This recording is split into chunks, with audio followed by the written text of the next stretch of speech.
আম্মাল ইনসানু ইযা মাবতালাহু রাব্বুহু ফাআকরামাহু ওয়া না'আমাহু।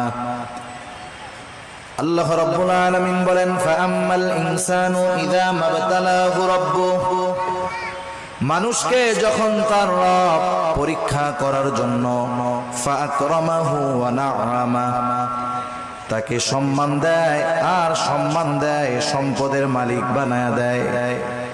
একটু